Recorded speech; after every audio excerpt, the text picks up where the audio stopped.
Since the Corr stopped performing together, Jim Corr has developed a reputation for himself as an activist putting forward what could be called non-mainstream views of how the world really works. To this end, he and a few other speakers are touring Ireland, hosting what they bill as explosive talks. They'll be in the Montenotte Hotel in Cork on January the 20th and on January the 22nd in the Stillorgan Park Hotel in Dublin. And Jim is here with us in the studio. Good afternoon, Jim. Good afternoon, Sean. How are you today? I'm pretty good, thank you. I had a look. Actually, I had a look at your website last night because I wanted to be accurate about what we were going to talk about. And this might seem an odd thing to say, but having a look around your website, we're not talking about aliens or any of that kind of stuff. It's nothing to do with that kind of thing. I know nothing about aliens, and if I know nothing about UFOs either, or lizards or shape-shifting reptilians. It's amazing to me that elements in the media link me in with other people's theories, and you know, it's probably a little bit of a marginalization tactic. Right. Okay. So don't bother wasting your 30 cents sending a text about aliens. But would it be fair to say that, I mean, and on your website, there's a lot of different issues covered there, but the central thesis, if you like, is about a thing called the New World Order. That's right, and I suppose what the New World Order has been mentioned by Gordon Brown, it's been mentioned by Tony Blair, by George Bush Sr., by Sarkozy. What is the New World Order? Well, it basically is the Anglo-American establishment. And the New World Order that they're trying to achieve, that they're moving towards, that's what Europe is part of that, is a one-world government. That's what the agenda is about. That's what they're moving towards. Now, and to understand this, it's like you wouldn't understand this in 5 minutes. It took me a lot of research to understand what was going on, reading books by the elite, and etc. And in my presentation, I deliver facts and I deliver quotations from the elite themselves that proves the agenda. And who is behind this agenda? The people that are behind this, I believe, are elements within the elite international banking families who have allied and intermarried with European royalty and aristocracy. And can you say who these people are? Do you know who they are? Very powerful banking families. We're talking about the Rockefellers, the Rothschilds, we're talking about the Warburgs, the Morgans, and Queen Beatrix of the Netherlands, King and Queen of Spain, and of course our own Queen of England. Right, okay. And have these 13 families, are they actively conspiring together to bring about this world order? I believe that they are. Again, I go through this in my presentation. I use quotes to prove this agenda, where we're going. I mean, as I understand it, the agenda is that they want to merge Europe, which they now have with a North American Union, which has been done in stealth under the Security and Prosperity Partnership, and merge that with the Asia-Pacific Union and the African Union to eventually to form this one world government. And I believe, as I put forth on my website, that they are using fake terror and phony environmentalism to herd us all into this system that they're trying to set up. And in what way does the fake terror move this agenda forward?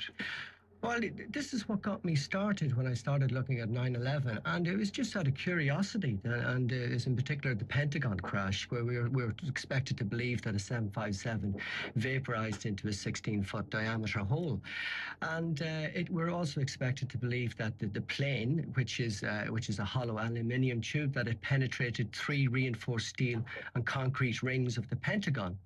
And when the Pentagon were pressed to release footage of the plane going in, they released 4 or 5 still frames, and none of them showed a plane. And bear in mind that there are at least 88 cameras on the perimeter of the Pentagon. And I thought that was very, very suspicious. And then I kept studying, and I just discovered inconsistency after inconsistency, and unfortunately it paints a very, very different picture. And so I've learned I don't believe in every conspiracy that's going, but I've learned to question. I think it's very important to question, to make up our own minds, to seek the truth, and to share the truth with other people. But say, I mean, and you have similar doubts about the 7/7 bombings in London as well. Yes. In what specific way, though, by saying that the West is threatened by some elements of Muslim fundamentalism, how does that move forward the process of bringing the world together under one ruler? A scared populace is more easily led, you see. And to understand 9/11 and 7/7, we need to understand false flag operations and what they are. Basically, to explain a false flag operation is, if you just say you're empire building, and say somebody else in another country had got oil that you wanted to get access to, and perhaps opium, The drugs trade is hugely lucrative, both legal and illegal. And how do you get the nation and your military behind an illegal, unjust war? Well, that's where false flag false flag operations come in. Basically, you stage a terrorist attack against yourself to be blamed on somebody else, so you then got the excuse to launch an attack on that other country and take over their natural resources. It doesn't seem to be going that well then if the aim was to take over Afghanistan and Iraq. Well, it's going very well. You see, the three most lucrative industries in the world are oil, arms and drugs, and those two countries fulfill that. Also, what the agenda is to get central banks into those countries that the elite can control. But say in Iraq, the Americans and the British and their allies are trying to pull out. They're trying to get out of Iraq. Well, are they? I mean, didn't Obama promise? His campaign promise was that he would pull the troops out of Iraq and Afghanistan. Has there not been a surge? They're building permanent military bases. They've absolutely no intention of going out. I mean, Zbigniew Brzezinski, the protege of David Rockefeller, he himself said that, you know, they want an endless war. It's kind of like 1984, George Orwell. You know, it's like they want this endless war because war is hugely profitable for a select few psychopathic megalomaniacs. But if there's endless war, then it won't unite the world. There won't be this one world government if there's endless conflicts going on the planet. Well, I think there are other ways to unite the world through peace and harmony and through stopping war. I hate war. I'm sure you hate war as well, Sean. And that's where false flag operations come in because, I mean, 95% of people do not want to be at war. And I would say that 90% of the military themselves do not want to be at war.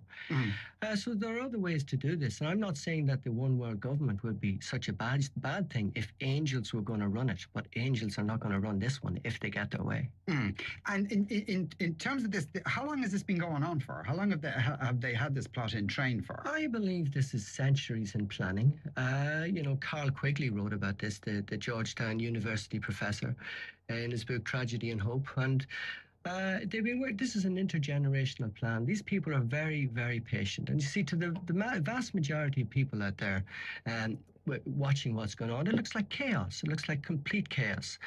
And, you know, to access the truth, to get a proper understanding of what is going on, it takes real focused research and contemplation of that research. And if at least a century, so was there some point, have you been able to identify some point in history at which there was a meeting where these 13 families met together and said, right, we're going to take over everything?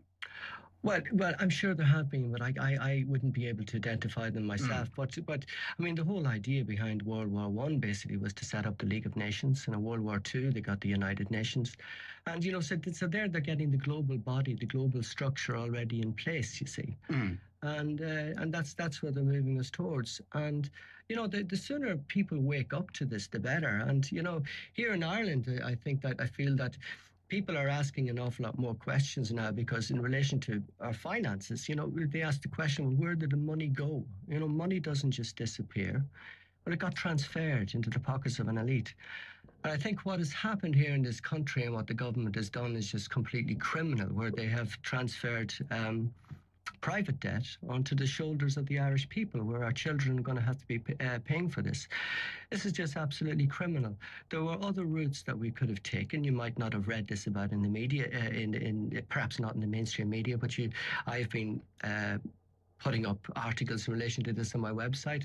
Iceland is exiting the recession. They're exiting the recession. The reason that they're doing that is because they've burnt the bondholders. They're defaulting on whatever debt they have. They said no to the EU and the IMF. And check out this one. They've a fantastic scheme in place. Say somebody bought a house for 200,000 at the peak of the market, and they committed to an 80% loan. They've got a scheme in place where they still only have to pay 80% of the value of the house. So if it dropped to 100,000, they only have to pay 80% of the 100,000 in terms of repayments. A beautiful scheme. Iceland is exiting the recession, but no, our government had to take a completely different route. And why do you think this is something to do with this greater agenda at work? I personally would believe that they are in bed with the elite bankers. It's important to point out that not every banker isn't into this scheme. Most are just doing their job. I believe that our government is controlled by elite bankers. I do. Of these 13 families, and when they bring about if or when they bring about this one world government, who's actually going to be in charge? How are they going to divvy up the power between each other? That's an interesting question. I don't know. But apparently even infighting goes on amongst them. But when it comes down to the crunch, they band together, and they're very, very clever and very cunning. And as I say, they're using fake terror and phony environmentalism to bring us into this situation. And I'm so looking forward, and I'm honoured to be on the same stage as Lord Christopher Monckton, because he is he's a Eurosceptic, a politician, and he's a master debunker of man-made global warming. So I'm very much looking forward to hearing his lecture. Christopher Monckton was also